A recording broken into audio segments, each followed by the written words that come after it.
It's always a brilliant day when I get to sit and chat with Thomas Jane. Oh, I appreciate that. Thank you. Well, the last time we talked was The Vanished, and that was so much fun. Wow.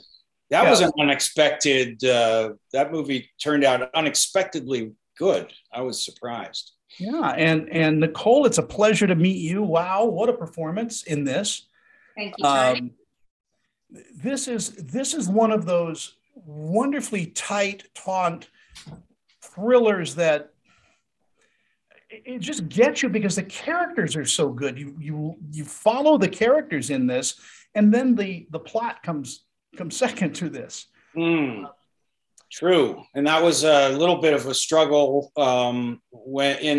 as producers. Me and Courtney Penn started Renegade, our new production company, and that was one of the. So we were able to shepherd this project from page to screen, and one of the challenges was definitely sort of how do we this show is about the characters and the plots and those entwining plots, while interesting because Candace Fox is a really, really good mystery writer, but everything was subservient to the characters. So, but how do you do that balance where you're not so top heavy with characters that you forget why the hell we're here?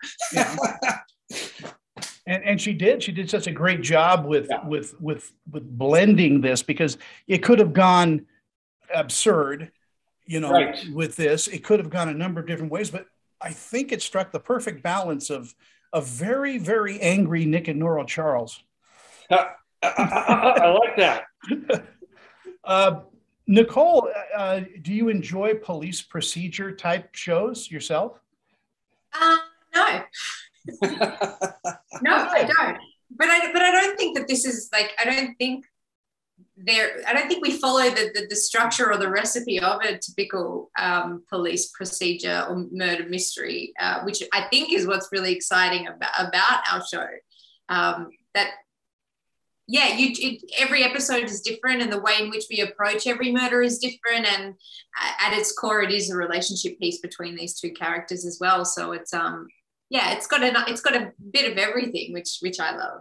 Yeah, at its heart, it is a murder mystery, and it's a good old fashioned murder mystery. And it's my partner Courtney was saying it's kind of refreshing to not have meteors coming down raining on you, or people who can fly, and like this is human life.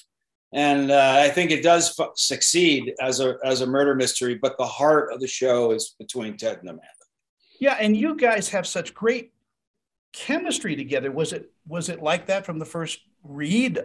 Did you audition? Was it a hard audition, Nicole? It was hard in the sense that no one was in the same place. So by the time we got to the chemistry test, I'd done 3 or 4 auditions via Zoom, and then meeting Thomas, like he was in Montana, I was in Melbourne, Australia, like trying to connect via Zoom was kind of odd and weird, but I guess you just need to trust the process and trust the chemistry translates. I mean, what we do on screen anyway, and it did. Like it felt easy and natural from the very beginning. And I knew it. Like, I think I even signed off from that audition. I was like, I'll see. It would be nice to give you partner or something like that. Like, I just knew. Yeah. I thought, what a cheeky bastard. Yeah, I'll see you soon. Well, she was right. Now she's going to have to work with you just to get that. Thomas, I'm going to give you the last word. What do you think audiences are going to take away once they discover Troppo? Wow. I think one of the things that speaks to sort of modern audiences today is the effect that media can have on someone's life.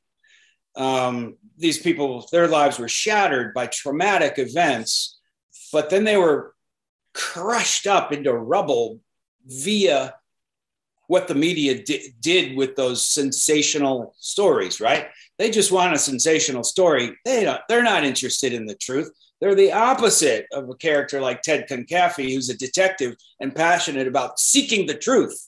And these folks don't give a darn about that. And that's what destroys Ted's life.